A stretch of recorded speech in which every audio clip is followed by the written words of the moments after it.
సామాజిక సేవా కార్యక్రమాల నిర్వహణలో గత 8 సంవత్సరాలుగా అద్భుతమైన సేవలు చేస్తున్న చేయిత సేవలు అభినందనీయమని రాష్ట్ర కార్మిక శాఖ మంత్రి వాసంశెట్టి సుభాష్ కొనియాడారు. స్థానిక రెడ్ క్రాస్ భవనంలో చేయిత సంస్థ ఆధ్వర్యంలో నిర్వహించిన రక్తదాన శిబిరంలో పాల్గొని తలసేమియా వ్యాధిగ్రస్తులతో సంభాషించారు.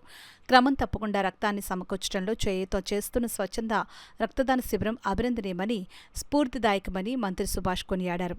చేయిత స్వచ్ఛంద సేవా సంస్థ గౌరవ సభ్యత్వాన్ని మంత్రి సుభాష్కు సంస్థ వ్యవస్థాపకులు డాక్టర్ ఎం రవికుమార్ అందజేశారు. ఈ సందర్భంగా మంత్రి సుభాష్ మాట్లాడుతూ, చేయిత సంస్థ దేవాలయంగా పోలుస్తూ ఎంతమంది దేవుళ్లు ఒకే ప్రాంగణంలో ఉండడం గొప్ప విషయమని, పక్కవారి సుఖం కోసం నిత్యము ఆలోచించే వ్యక్తులని అభినందించారు. చేయిత వ్యవస్థాపకులు డాక్టర్ ఎం రవికుమార్ మాట్లాడుతూ, గత 8 సంవత్సరాల కాలంలో సభ్యులు మరియు దాతల సహకారంతో సుమారు 8 కోట్ల రూపాయల వ్యయంతో మన సేవా కార్యక్రమాలు నిర్వహించామని వివరించారు. ఆదిత్య విద్యా సంస్థ అధినేత నల్లమిల్లి శేషారెడ్డి రాజలక్ష్మి దంపతుల సహకారంతో కాకినాడ ప్రభుత్వ ఆసుపత్రి వద్ద గత 15 రోజులుగా రోగుల సహాయకులకు ఉచితంగా భోజన సదుపాయం కల్పిస్తున్నామని చెప్పారు. చేయిత స్వచ్ఛంద సంస్థ గౌరవ సభ్యులుగా ఆంధ్రప్రదేశ్ రాష్ట్ర కార్మిక శాఖ మంత్రులు వాసంశెట్టి సుభాష్తో పాటు ప్లాటినం సభ్యులుగా కాకినాడ విద్యాశాఖ సంయుక్త సంచాలకులు జి నాగమణి, లాస్య హాస్పిటల్ అధినేత ప్రముఖ స్కిన్ స్పెషలిస్ట్ డాక్టర్ త్రిమూర్తుల రాయుడు కూడా ప్లాటినం సభ్యత్వాలను చేయిత సంస్థ వ్యవస్థాపకులు డాక్టర్ రవికుమార్, కార్యదర్శి ఆలయంలో సంయుక్తంగా అందజేశారు. క్రాస్లో నమోదైన పిల్లలకి మరి ఈ బోన్ మ్యారో సూట్ అయిన పక్షంలో ఆపరేషన్ కూడా ఉచితంగా చేయిస్తూ ఉన్నారు.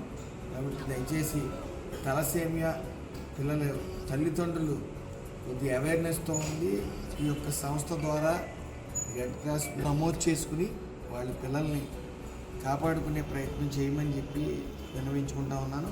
మరొకసారి ఈ రెడ్ క్రాస్ బ్లడ్ బ్యాంక్కి అలాగే మన చేయూత సంస్థ వారికి చేతులు జోడించి నమస్కరిస్తూ ఉన్నాను. ఎందుకంటే మనకి ఈ రోజుల్లో మన పని మనం చేసుకున్నాం, పక్క వాళ్ళ సంగతి మనకెందుకు, మనకి వాళ్ళు బాధ్యతలు ఉన్నాయి, పిల్లలు ఎదుగొచ్చేదని లేదా పిల్లలకు పెళ్లి చేయవలసిన పరిస్థితి ఉందని ఎవరి పనులలో ఉంటూ మరి వాళ్ళు ఉద్యోగం వాళ్ళు చేసుకుంటూ వాళ్ళ కష్టార్జితంతో యువతల్ని మిగతా వాళ్ళని కాపాడే ప్రయత్నం చేస్తున్న ప్రయత్నం అవి ఎప్పటికీ కూడా చరిత్రలో చిరస్థాయిగా చేయూత సంస్థ అనేది లిఖించబడుతుంది.